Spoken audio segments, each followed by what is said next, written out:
yadā te moha-kalilaṁ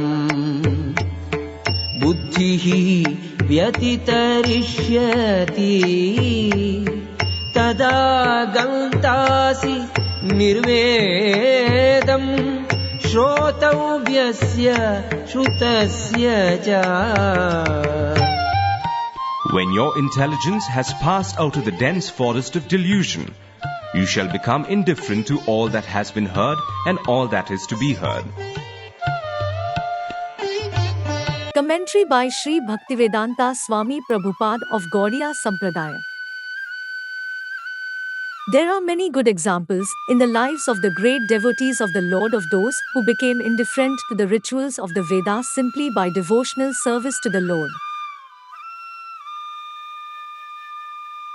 When a person factually understands Krishna and his relationship with Krishna, he naturally becomes completely indifferent to the rituals of fruitive activities, even though an experienced Brahmana.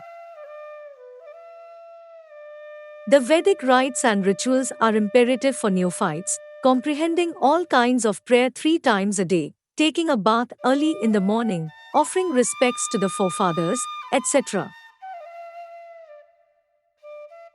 But when one is fully in Krishna consciousness and is engaged in his transcendental loving service, one becomes indifferent to all these regulative principles because he has already attained perfection. If one can reach the platform of understanding by service to the Supreme Lord Krishna, he has no longer to execute different types of penances and sacrifices as recommended in revealed scriptures. And, similarly, if one has not understood that the purpose of the Vedas is to reach Krishna and simply engages in the rituals, etc., then he is uselessly wasting time in such engagements. Persons in Krishna consciousness transcend the limit of Shabda Brahma, or the range of the Vedas and Upanishads.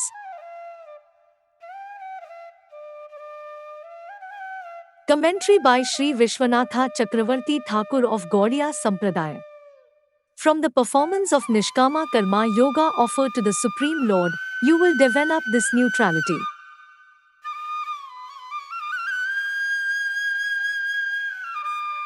When your intelligence has surpassed particularly and completely the denseness of illusion, at that time you will become indifferent to all the subjects about which you will hear and have already heard. By eliminating all that has been taught and will be taught in the future, then what is the use of my hearing instructions of scripture now?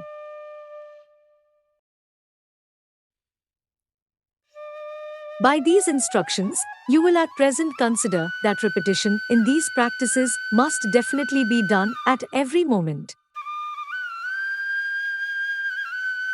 Commentary by Sri Ramanujacharya of Sri Sampradaya. If you act in this manner and get freed from impurities, your intellect will pass beyond the tangle of delusion. The dense impurity of sin is the nature of that delusion which generates attachment to infinitesimal results, of which you have already heard much from us and will hear more later on.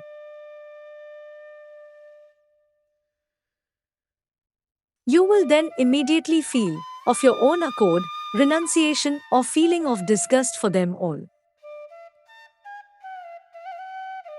Sri Krishna now teaches the goal called self-realization, yoga, which results from the performance of duty as taught in the shloka 2.39, which is based on the knowledge of the real nature of the self gained through the refinement of the mind. Commentary by Sri Sridhara Swami of Rudra Sampradaya.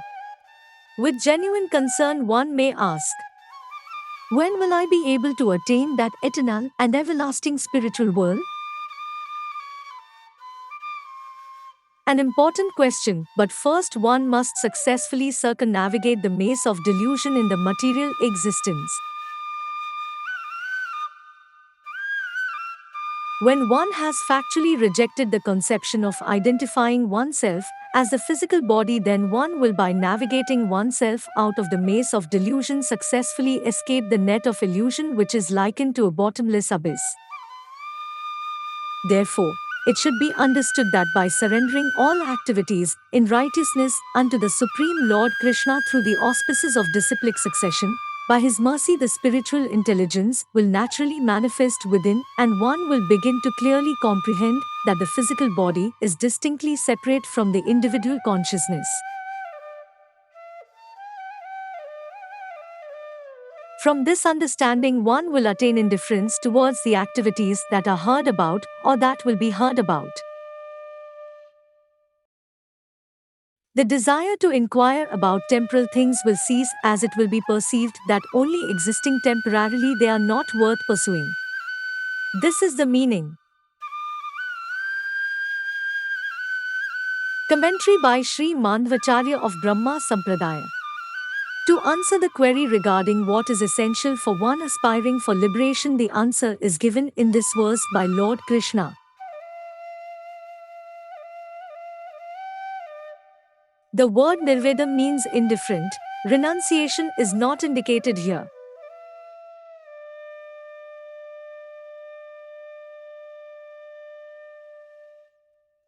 Rather, it is to be understood that by spiritual intelligence, in the process of acquiring wisdom, one becomes indifferent to mundane pursuits.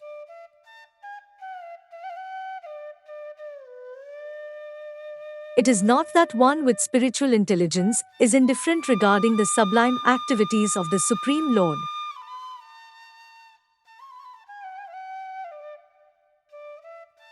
Liberated sages immersed in the delight of the soul through their highly developed mental state advance onwards by devotion without any desires.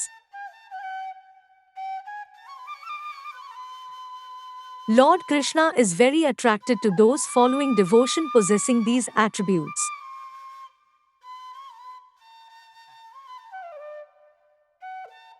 The austerities and penance performed by Sukadeva and others give them immeasurable satisfaction and great happiness. Those who meditate on the lotus feet of Lord Krishna, relishing His glories and phenomenal pastimes, and that of His devotees, they derive a greater satisfaction that is not even available to one fully realized. So needless to speak about the satisfaction of those in the heavenly realms who are forced to descend down to earth again once they have exhausted their benefits.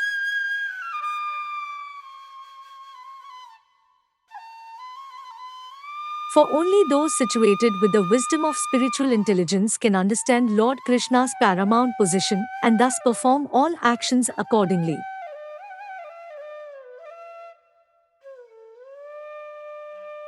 Even in liberation there is dhartami gradation.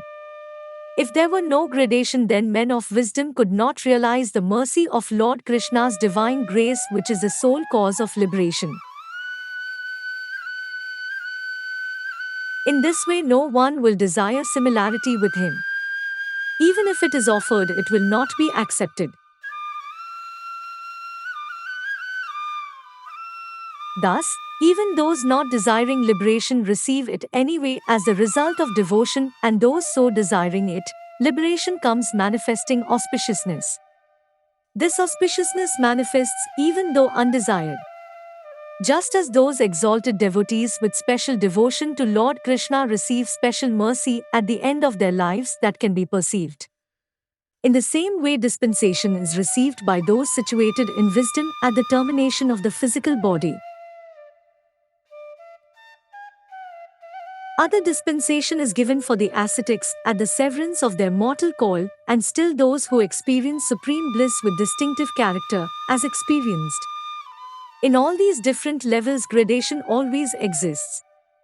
Liberation by whatever means is deliverance, and in this no one can surpass one, for one will be fully situated in the ultimate wisdom of devotion to Lord Krishna by spiritual intelligence.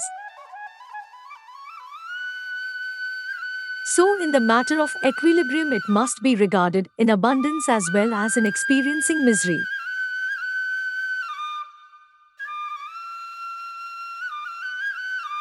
Even though abundance and misery must be regarded equally for the supreme bliss, it is the realization in wisdom by spiritual intelligence that is the key ingredient for liberation from the material existence, as given in the Narayana Ashtaksha Kalpa.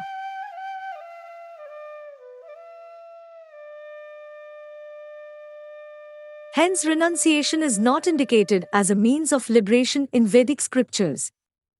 There also does not exist any direction to other methods regarding liberation.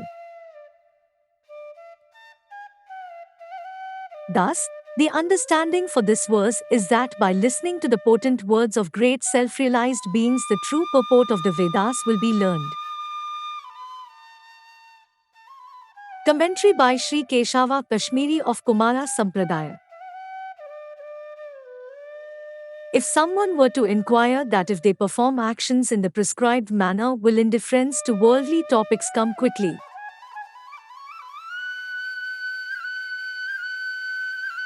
Lord Krishna indicates that it is up to the individual by use of the word yadā, meaning when.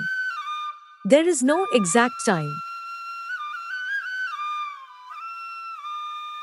Whenever one's spiritual intelligence revives itself and allows one's mind to cross over the gigantic dross and mud of mental delusion, then and only then one will achieve indifference to all worldly objects that are worthy of hearing and yet to be heard, and the rewards of actions in which to accomplish them, as written in the Vedic scriptures for this world and the heavenly kingdoms.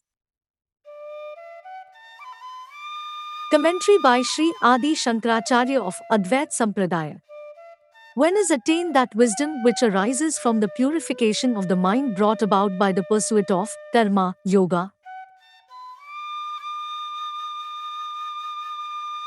This is being stated when maturity of discrimination is attained, at the time when your mind will go beyond, cross over the turbidity of delusion, the dirt in the form of delusion, in the form of non-discrimination, which, after confounding one's understanding about the distinction between the self and the not-self, impels the mind towards objects. That is to say, when your mind will attain the state of purity, then, when the mind, becoming purified, leads to the rise of discrimination, which in turn matures into detachment. At that time you will acquire dispassion for what has to be heard and what has been heard. The idea implied is that what has to be heard has been heard, i.e., the scriptures other than those relating to self-knowledge.